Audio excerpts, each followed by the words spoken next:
Hello friends, എല്ലാവർക്കും നമസ്കാരം. മറ്റൊരു പ്രധാനപ്പെട്ട ടോപ്പിക്കാണ് നമ്മളുടെ ഇന്ന് സബ്ജക്ട് മാറ്റർ. നമ്മൾക്കറിയാം, കഴിഞ്ഞ ദിവസം കേന്ദ്ര സർക്കാർ സ്വർണത്തിന്റെ ഇറക്കുമതി തീരുവ 15% വർദ്ധിപ്പിച്ചിട്ടുണ്ട്. സ്വർണത്തിന്റെയും വെള്ളിയുടെയും അതുപോലെ തന്നെ പ്ലാറ്റിനത്തിന്റെ ഒക്കെ വർദ്ധിപ്പിച്ചിട്ടുണ്ട്. അവരെ ഈ വർധനവിന്റെ കാരണം പറഞ്ഞിരിക്കുന്നത് നമ്മളുടെ ഇപ്പോഴത്തെ കടുത്ത സാമ്പത്തിക പ്രതിസന്ധി, യുദ്ധത്തിന്റെ വെളിച്ചത്തിൽ അല്ലെങ്കിൽ പശ്ചാത്തലത്തിൽ സാമ്പത്തിക പ്രതിസന്ധി നേരിടുന്നത് കൊണ്ട് നമ്മളുടെ ഫോറിൻ റിസർവിനെ പ്രൊട്ടക്ട് ചെയ്യാനും അതുപോലെ തന്നെ നമ്മളുടെ ഈ മൂല്യ ശോഷണം സംഭവിക്കുന്ന രൂപയെ ഫർദർ വാല്യൂ താഴേക്ക് പോകാതിരിക്കാൻ വേണ്ടി റുപ്പിയെ പ്രൊട്ടക്ട് ചെയ്യാനും. കാരണം റുപ്പിയെ പ്രൊട്ടക്ട് ചെയ്യാന്ന് പറഞ്ഞാൽ നമ്മളുടെ വിപണിയിൽ നിന്നും സമ്പദ് വ്യവസ്ഥയിൽ നിന്നും കൂടുതൽ ഡോളർ വെളിയിലേക്ക് പോകുമ്പോഴാണല്ലോ നമ്മുടെ രൂപയ്ക്ക് ആ ഇംബാലൻസ് ഉണ്ടാകുന്നത്, രൂപയുടെ മൂല്യത്തിൽ ഇംബാലൻസ് ഉണ്ടാകുന്നത്. അപ്പൊ ക്രൂഡ് ഓയിൽ കഴിഞ്ഞാൽ നമ്മൾ ഏറ്റവും കൂടുതൽ ഇറക്കുമതി ചെയ്യുന്ന ഒരു കമ്മോഡിറ്റി അല്ലെങ്കിൽ ഒരു ഉൽപ്പന്നമാണ് സ്വർണം എന്ന് പറയുന്നത്. അപ്പൊ ഈ സ്വർണത്തിന്റെ ഇറക്കുമതിക്ക് നമ്മൾ ഈ ഇറക്കുമതി തീരുവ കൂട്ടുന്നതോടുകൂടി സ്വർണത്തിന്റെ ഇറക്കുമതി ഗണ്യമായി കുറയാൻ സാധ്യതയുള്ളത് കൊണ്ട് അങ്ങനെയുള്ളൊരു അനുമാനത്തിന്റെ അടിസ്ഥാനത്തിൽ നമുക്ക് ഫോറിൻ ഈ ഡോളറിന്റെ ഒഴുക്ക് തടയാൻ സാധിക്കുകയും റുപ്പിയുടെ വില നമുക്ക് പിടിച്ചു നിർത്തുവാൻ അല്ലെങ്കിൽ കൺട്രോൾ ചെയ്യാനൊക്കെ സാധിക്കുമെന്നുള്ള പ്രതീക്ഷയിലാണ് കേന്ദ്ര ഗവൺമെന്റ് ഇപ്പൊ ഇങ്ങനൊരു ഈ ഇറക്കുമതി തീരുവ 15%-ത്തിലേക്ക് കൂട്ടിയിരിക്കുന്നത്. അപ്പൊ ഇതിന്റെ മറ്റൊരു ഫ്ലിപ്പ് സൈഡ് എന്ന് പറയുന്നത്, ഇത് നമുക്കറിയാം, ഈ ഇറക്കുമതി തീരുവ കൂട്ടിക്കഴിഞ്ഞാൽ, അതായത് ഇമ്പോർട്ട് എന്താണ് പറയുന്നത്, റേറ്റ് കൂട്ടിക്കഴിഞ്ഞാൽ തീർച്ചയായിട്ടും ഈ പറഞ്ഞൊരു മേഖലയുമായിട്ട് അല്ലെങ്കിൽ ഈ പറഞ്ഞ സ്വർണത്തിന്റെ കാര്യത്തിൽ സ്വർണ്ണക്കള്ളക്കടത്ത് ഉയർത്തുവാൻ അല്ലെങ്കിൽ വർദ്ധിക്കാനുള്ള സാഹചര്യം വളരെ കൂടുതലാണ്. അപ്പൊ കേരളം വഴി ഈ പറഞ്ഞ സ്വർണ്ണക്കടത്ത് വീണ്ടും ഉയരുവാനുള്ള സാധ്യത വളരെ കൂടുതലാണ്. അതുപോലെ തന്നെ പഴയ സ്വർണം വിൽക്കാൻ ഇപ്പോൾ വലിയ തിരക്ക് ഉണ്ടെന്നും ആണ് നമുക്കറിയാൻ സാധിക്കുന്നത്. കാരണം ഈ പറഞ്ഞ ഇറക്കുമതി നിയന്ത്രിക്കാനായിട്ട് കേന്ദ്രം ഉയർന്ന തീരുവ ഏർപ്പെടുത്തിയെങ്കിലും സ്വർണ്ണക്കള്ളക്കടത്തും അതുപോലെ തന്നെ അതുമായിട്ട് ബന്ധപ്പെട്ട ഈ ലീഗലായിട്ടുള്ള ഈ പറഞ്ഞ ട്രേഡൊക്കെ തന്നെ വീണ്ടും വർദ്ധിക്കുവാൻ സാധ്യതയുണ്ടെന്നാണ് പൊതുവെ നമുക്ക് മനസ്സിലാക്കാൻ സാധിക്കുന്നത്. കഴിഞ്ഞ ബജറ്റിൽ സ്വർണത്തിന്റെ ഇറക്കുമതി തീരുവ കുറച്ചിരുന്നു. അത് കള്ളക്കടത്തിനെയൊക്കെ കുറയ്ക്കുന്നതിൽ അല്ലെങ്കിൽ ഒരു പരിധിവരെ നിരുത്സാഹപ്പെടുത്താൻ അല്ലെങ്കിൽ നിയന്ത്രിച്ചു നിർത്താനൊക്കെ അത് സഹായകരമായിരുന്നു. പക്ഷേ ഇറക്കുമതി തീരുവ വീണ്ടും കൂട്ടിയതോടുകൂടി വീണ്ടും സ്വർണ്ണക്കള്ളക്കടത്ത് വളരെ ഊർജിതമാകാനുള്ള സാധ്യതയുണ്ടെന്നാണ് പറയുന്നത്. ഇന്ത്യയിലെ കേരളവും മുംബൈയും കേന്ദ്രീകരിച്ചാണ്, അവിടുത്തെ വിമാനത്താവളങ്ങൾ കേന്ദ്രീകരിച്ചാണ് ഇന്ത്യയിലേക്ക് സ്വർണ്ണക്കള്ളക്കടത്ത് അല്ലെങ്കിൽ ഈ സ്വർണത്തിന്റെ ഇല്ലീഗലായിട്ടുള്ള ട്രേഡുകൾ നടക്കുന്നത്. ഏറ്റവും താഴ്ന്ന ജോലിയിലൊക്കെ താഴ്ന്ന വരുമാനത്തിലൊക്കെ ജോലി ചെയ്യുന്ന പ്രവാസികളെ കരുവാക്കിക്കൊണ്ടാണ് ഈ കള്ളക്കടത്ത് റാക്കറ്റുകാർ ഈ പറഞ്ഞ സ്വർണ്ണക്കള്ളക്കടത്ത് പൊതുവെ പ്രവർത്തിച്ചു വരുന്നത്. അപ്പോൾ ഈ ഒരു സമയത്ത് നമുക്കറിയാം കേരളത്തിൽ ഇതിന്റെയൊക്കെ വലിയൊരു ഹബ്ബാണല്ലോ, ഈ സ്വർണ്ണക്കള്ളക്കടത്തിന്റെ വലിയൊരു ഹബ്ബാണ്. നമ്മുടെ എയർപോർട്ടുകളെല്ലാം കേന്ദ്രീകരിച്ചത് കരിപ്പൂര് വിമാനത്താവളം പോലുള്ള വിമാനത്താവളങ്ങൾ, അല്ലെങ്കിൽ ഈവൻ നമുക്ക് ഈ തിരുവനന്തപുരം വിമാനത്താവളമോ അല്ലെങ്കിൽ അതുപോലുള്ള എല്ലാ പ്രധാനപ്പെട്ട വിമാനത്താവളങ്ങളെല്ലാം തന്നെ കേന്ദ്രീകരിച്ച് ഒരു സമയത്ത് കേരളത്തിൽ ഈ സ്വർണ്ണക്കള്ളക്കടത്ത് വളരെ സജീവമായിരുന്നു. പക്ഷേ ഇറക്കുമതി തീരുവ കുറച്ചതോടുകൂടി കേന്ദ്രം ഈ പറഞ്ഞ കടത്തു സംഘങ്ങൾ നിർജ്ജീവമാക്കുവാൻ സഹായകരമായി എന്നാണ് നമുക്ക് മനസ്സിലാക്കാൻ സാധിക്കുന്നത്. ഈ കള്ളക്കടത്തിൽ കൂടെ ലഭിക്കുന്ന ലാഭം വളരെ കൂടുതലായതുകൊണ്ടാണ് പലരും ഈ പറഞ്ഞൊരു സ്വർണം കള്ളക്കടത്തിലേക്ക് അല്ലെങ്കിൽ സ്വർണ്ണക്കടത്തിലേക്ക് ആകർഷിക്കപ്പെടുന്നത്. കാരണം ലാഭമില്ലാതെ ഒരു പണി ചെയ്യത്തില്ല തീർച്ചയായിട്ടും. അതുപോലെ തന്നെ ഇറക്കുമതി തീരുവ കുറച്ചപ്പോൾ ഈ പറഞ്ഞ വളഞ്ഞ വഴിയില്ല, അല്ലെങ്കിൽ നമ്മൾ ഈ പറഞ്ഞ എന്താണ് പറയുന്നത്, ഇല്ലീഗലായിട്ട് സ്വർണം എത്തിക്കുന്നത് ലാഭകരമല്ല. കാരണം പ്രത്യേകിച്ച് അതിനകത്തില് ഈ തീരുവ കുറവായതുകൊണ്ട് ലീഗലായിട്ടുള്ള അല്ലെങ്കിൽ ഈ നിയമപരമായിട്ടുള്ള വഴിയിൽപ്പെടുത്തുന്ന സ്വർണം കൊണ്ടുവരാമെന്നിരിക്കെ ഇല്ലീഗലായിട്ടുള്ള ട്രേഡിന് വലിയ പ്രാധാന്യമില്ല, റെലവൻസ് ഇല്ലെന്ന് മനസ്സിലാക്കി അത് വളരെ കുറവായിരുന്നു. പക്ഷേ ഇപ്പോൾ തീരുവ 15% ആക്കിയിട്ടുണ്ട്. ഈ 15% എന്ന് പറഞ്ഞാൽ വളരെ കൂടുതലായിട്ടുള്ള തീരുവയാണ് ശരിക്കും പറഞ്ഞാൽ ഈ ട്രേഡുമായിട്ട് ബന്ധപ്പെട്ടത് സംബന്ധിച്ച്. അതുകൊണ്ട് തീർച്ചയായിട്ടും സ്വർണ്ണക്കള്ളക്കടത്ത് വീണ്ടും സജീവമാകുവാനും വർദ്ധിക്കുവാനുള്ള സാഹചര്യം വളരെ കൂടുതലാണ് എന്നാണ് നമുക്ക് മനസ്സിലാക്കാൻ സാധിക്കുന്നത്. നേപ്പാളാണ് ഇതിന്റെ വലിയൊരു ഹബ്ബായിട്ട് നമുക്ക് മനസ്സിലാക്കാൻ സാധിക്കുന്നത്. ഈ കേരളത്തിലെ അല്ലെങ്കിൽ ഇന്ത്യയിലെ മുംബൈ വിമാനത്താവളം മാത്രമല്ല, ഇന്ത്യയുമായിട്ട് അതിർത്തി പങ്കിടുന്ന നേപ്പാൾ പോലുള്ള രാജ്യങ്ങളും ഈ പറഞ്ഞ ഈ കള്ളക്കടത്തുകാർ ഇതിനെ ആശ്രയിക്കുന്നുണ്ട്, നേപ്പാൾ വഴി സ്വർണം കടത്തി ഇന്ത്യയിലേക്ക് കൊണ്ടുവരാൻ വേണ്ടി. അതിർത്തി ഇന്ത്യ നേപ്പാൾ ബോർഡറിലൊന്നും വലിയ കാര്യമായിട്ടുള്ള ശക്തമായിട്ടുള്ള അല്ലെങ്കിൽ കർശനമായിട്ടുള്ള ചെക്കിങ് ഇല്ലാത്തത് കൊണ്ട് നേപ്പാൾ എന്ന് പറയുന്ന രാജ്യത്തെ തിരഞ്ഞെടുത്തു എന്നാണ് നമുക്ക് മനസ്സിലാക്കാൻ കഴിയുന്നത്. അപ്പൊ അതാണ് അതിനകത്തിലെ സ്വർണ്ണക്കടത്തുകാരെ നേപ്പാൾ തിരഞ്ഞെടുക്കാൻ പ്രേരിപ്പിക്കുന്ന അല്ലെങ്കിൽ പ്രേരിപ്പിച്ചിരുന്ന ഒരു ഘടകമുണ്ട്. ഇപ്പൊ പുതിയ അവിടുത്തെ ഭരണമൊക്കെ വന്നപ്പോൾ തീർച്ചയായിട്ടും അതിർത്തിയിലെ സുരക്ഷയൊക്കെ വർദ്ധിപ്പിച്ചിട്ടുണ്ട്. അതുകൊണ്ട് ഇതിനകത്തിൽ ഇനിയും എങ്ങനെ ഒരു മാറ്റം എന്നുള്ളത് നമ്മൾ കാത്തിരുന്ന് കാണേണ്ടി വരും. അതുപോലെ തന്നെ പ്രധാനപ്പെട്ട അതിർത്തി ഇന്ത്യ നേപ്പാൾ ബോർഡറിന്റെ പ്രധാനപ്പെട്ട ആ, സ്ഥലങ്ങൾ കൂടാതെ തന്നെ നിരവധി കുറുക്കു വഴികൾ ആ, സ്വർണം മാത്രമല്ല കേട്ടോ, നമ്മൾ ഇക്കാര്യത്തിൽ സ്വർണത്തിന്റെ കാര്യം പറയുമ്പം സ്വർണത്തിന്റെ കാര്യം പറഞ്ഞതുകൊണ്ട് സ്വർണത്തിനെ മാത്രം നമ്മൾ സ്പെസിഫൈ ചെയ്യുന്നത് മാത്രമേ ഉള്ളൂ. നമുക്കറിയാം ഈ പറഞ്ഞ ഒത്തിരി ഇല്ലീഗൽ റാക്കറ്റുകളെല്ലാം പല രീതിയിലാണ്. കാരണം കള്ളക്കടത്ത്, നോട്ടായാലും കൗണ്ടർഫീറ്റ് കറൻസി ആയാലും സ്വർണമായാലും മയക്കുമരുന്നായാലും ഇതെല്ലാം തന്നെ ഈ പറഞ്ഞ ഈ രാജ്യ അതിർത്തികൾ വഴി ഇന്ത്യയിലേക്ക് വരികയും ഇന്ത്യയിൽ നിന്ന് അങ്ങോട്ട് കടത്തുകയൊക്കെ ചെയ്യുന്നുണ്ട്. അപ്പം സ്വർണം ഉൾപ്പെടെ പലതും കടത്തുവാന് നേപ്പാളിന്റെ പ്രധാനപ്പെട്ട കവാടം മാത്രമല്ല, അല്ലെങ്കിൽ അതിർത്തി മാത്രമല്ല, ചെറിയ വഴികളൊക്കെ തന്നെ ഈ കള്ളക്കടത്തുകാർ ഉപയോഗിക്കാറുണ്ട് എന്നുള്ളതും കൂടെ ശ്രദ്ധേയമായിട്ടുള്ള കാര്യമാണ്.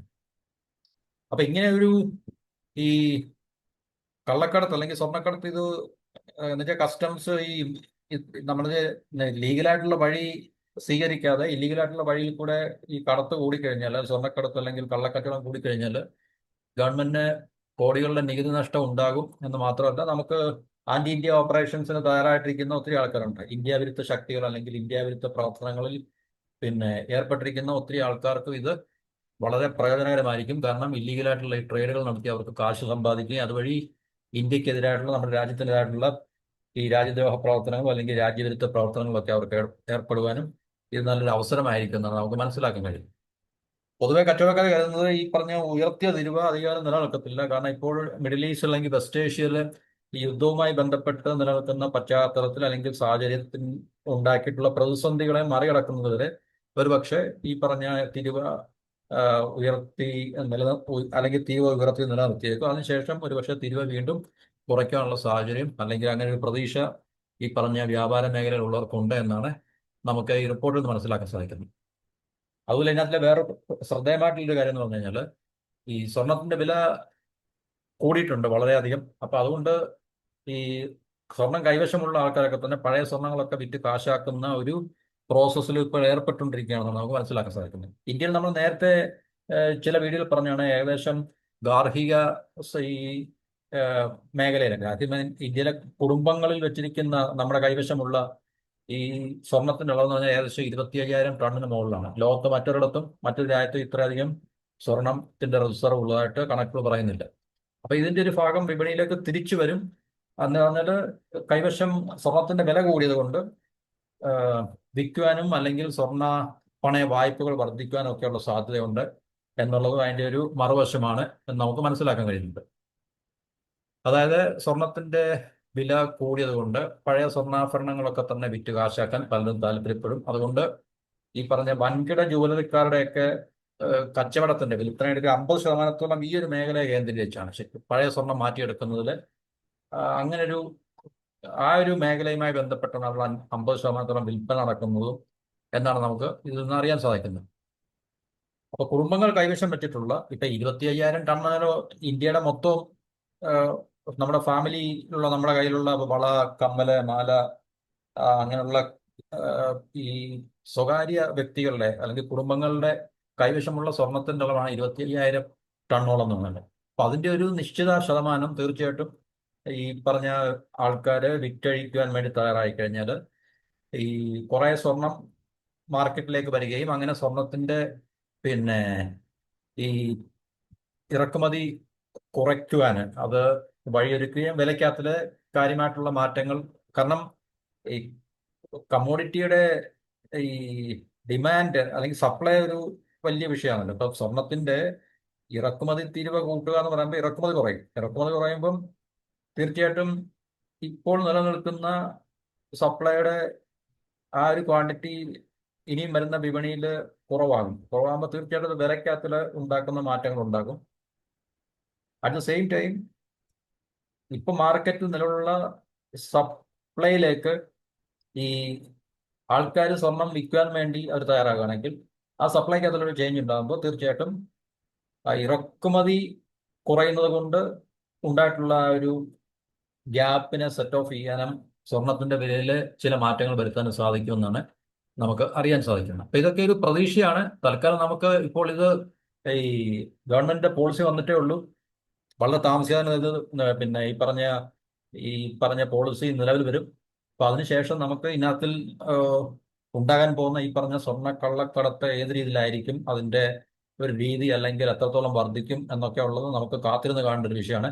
പക്ഷെ എന്നിരുന്നാലും നമുക്കറിയാം, ഈ ഇമ്പോർട്ട് ഡ്യൂട്ടി കൂട്ടിയത് കൊണ്ട്, അത് സ്വർണത്തിന്റെയും കൂടെ ആയതുകൊണ്ട്, പ്രധാനപ്പെട്ട ഒരു കമ്മോഡിറ്റി ആയതുകൊണ്ട്, തീർച്ചയായിട്ടും ഇതിനകത്തിലെ വൻതോതിലുള്ള കള്ളക്കടത്തുകളും അല്ലെങ്കിൽ സ്വർണ്ണക്കടത്തുകളും കേരളം കേന്ദ്രീകരിച്ചും അല്ലെങ്കിൽ കേരളത്തിൽ നടക്കാനുള്ള സാധ്യതയുണ്ട് എന്നുള്ളത് നമുക്ക് തള്ളിക്കളയാൻ പറ്റുന്ന ഒരു കാര്യമല്ല. അപ്പൊ ഇതാണ് നമുക്ക് ഈ ഒരു ഗവൺമെന്റ്.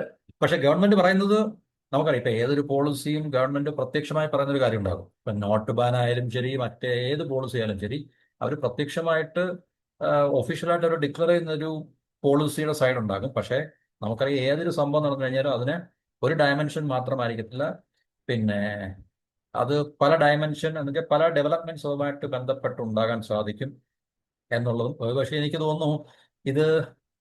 എനിക്ക് തോന്നുന്നതല്ല. കാരണം ഇതിന്റെ കോൺസിക്വൻസ് എന്തായിരിക്കും എന്നുള്ളത് നമുക്ക് കാത്തിരുന്ന് കാണേണ്ടതാണ്. കാരണം പ്രത്യേകിച്ച് കേരളം പോലൊരു സംസ്ഥാനത്തെ, കേരളത്തിൽ ഇപ്പം നിലവിൽ വരാൻ പോകുന്ന ഭരണ സംവിധാനങ്ങളെയൊക്കെ തന്നെ ഇതൊരു പക്ഷേ എങ്ങനെ ബാധിക്കും, അല്ലെങ്കിൽ അതും കേന്ദ്രം ഏത് രീതിയിലായിരിക്കും ഇതിനെ ഈ പുതിയ ഈ മാറ്റങ്ങൾ, സ്വർണ്ണക്കള്ളക്കടത്ത് കൂടുന്നതോടുകൂടി ഒരുപക്ഷെ കേന്ദ്ര സംവിധാനത്തിന്, കേരളം എന്ന് പറയുന്ന ഇപ്പോഴത്തെ പുതിയ നിലവിൽ വന്ന ഗവൺമെന്റിനുള്ള സമീപനവും അല്ലെങ്കിൽ അവരെടുക്കാൻ പോകുന്ന പിന്നെ എന്താണ് പറഞ്ഞ ആ ഒരു പോളിസി എന്നുവെച്ചാൽ, നേരത്തെ നമുക്കറിയാം, നേരത്തെ ഉണ്ടായിരുന്ന ഗവൺമെന്റിന്റെ കാലഘട്ടത്തിലൊക്കെ തന്നെ വ്യാപകമായിട്ട് നമ്മളുടെ ഈ സംസ്ഥാന സർക്കാരിനെ ഒക്കെ തന്നെ സംശയത്തിന്റെ നിഴലിൽ നിർത്തിക്കൊണ്ട് ഒത്തിരി പ്രശ്നങ്ങളൊക്കെ ഉണ്ടായിരുന്നു. അപ്പോഴൊക്കെ കേന്ദ്രമെടുത്ത ഒരു പക്ഷേ സമീപനം ആകാനുള്ള സാധ്യത നമുക്ക്, അതുപോലെ സമാനമായിട്ടുള്ളൊരു സമീപനമായിരിക്കത്തില്ല ഒരു പക്ഷേ കേന്ദ്രം ഇനി അങ്ങനെ ഏതെങ്കിലും തരത്തിലുള്ള സംഭവങ്ങൾ ഉണ്ടായിക്കഴിഞ്ഞാൽ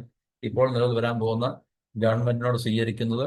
ഒരുപക്ഷെ നമുക്ക് ഈ പറഞ്ഞ ഒരു മാറ്റം ഇതുമായിട്ടൊക്കെ ബന്ധപ്പെട്ട്, എന്നുവെച്ചാൽ കേന്ദ്രം ഒരു പോളിസി എടുക്കുകയാണെങ്കിൽ തീർച്ചയായിട്ടും നമ്മളുടെ ഇമ്പോർട്ട് ബില്ലിനെ കൺട്രോൾ ചെയ്യാനോ അല്ലെങ്കിൽ നമ്മുടെ ഫോറിൻ എക്സ്ചേഞ്ചിനെ കൺട്രോൾ ചെയ്യാനോ മാത്രമായിരിക്കത്തില്ല. അതൊരു ഇമ്പോർട്ടൻ്റ് ആയിട്ടുള്ള കാര്യമാണെങ്കിൽ തന്നെയും അതിന് മറ്റു പല മാനദണ്ഡങ്ങളും അല്ലെങ്കിൽ തീർച്ചയായിട്ടും ഡയമെൻഷനും ഉണ്ടാകും എന്നുള്ളൊരു തിരിച്ചറിവ് നമുക്ക്, അല്ലെങ്കിൽ തീർച്ചയായിട്ടും അങ്ങനെ ഒരു ആംഗിൾ അതിന് ഉണ്ടാകും എന്നുള്ള കാര്യത്തിൽ സംശയമൊന്നുമില്ല. കാരണം പൊളിറ്റിക്കലി അതിനൊരു ആംഗിൾ കാണുമായിരിക്കുമല്ലോ തീർച്ചയായിട്ടും. അതിന് നമ്മുടെ ഈ സമ്പദ് വ്യവസ്ഥയെ പ്രൊട്ടക്ട് ചെയ്യാനോ അല്ലെങ്കിൽ സമ്പദ് വ്യവസ്ഥയുടെ രക്ഷയ്ക്ക് വേണ്ടിയോ മാത്രമായിരിക്കത്തില്ല, മറ്റ് പൊളിറ്റിക്കലായിട്ടുള്ള ഒരു ആംഗിളും അതിന് ഈ പറഞ്ഞൊരു പോളിസി മാറ്റത്തിൽ അല്ലെങ്കിൽ ഇങ്ങനൊരു ഇതുപോലുള്ള ഈ നയപരിപാടികളിൽ മാറ്റം വരുത്തുമ്പോൾ തീർച്ചയായിട്ടും ഉണ്ടാകാമെന്ന് നമ്മൾ പ്രതീക്ഷിക്കുക. നമുക്ക് ഏതെങ്കിലും കാത്തിരുന്ന് കാണാം ഈ പറഞ്ഞൊരു മാറ്റം. അല്ലെങ്കിൽ ഈ പറഞ്ഞ ഈ ഗോൾഡിന്റെ ഇമ്പോർട്ട് തീരുവ കൂട്ടിയത് ഈ കേരളത്തെ സംബന്ധിച്ച് സ്വർണ്ണ കടത്തും അല്ലെങ്കിൽ അതുമായിട്ട് ബന്ധപ്പെട്ട കള്ളക്കടത്തും ഒക്കെ എങ്ങനെയാണ് അത് വരാൻ ഇരിക്കുന്നത് അല്ലെങ്കിൽ വരാൻ പോകുന്നത് എന്നുള്ളത് നമുക്ക് കാത്തിരുന്ന് കാണേണ്ട ഒരു വിഷയമാണ്. തൽക്കാലം ഇത്രയും പറഞ്ഞുകൊണ്ട് നമുക്ക് ടോപ്പിക്കോട് അവസാനിപ്പിക്കാം. മറ്റു ടോപ്പിക്കുമായിട്ട് അടുത്ത വീഡിയോയിൽ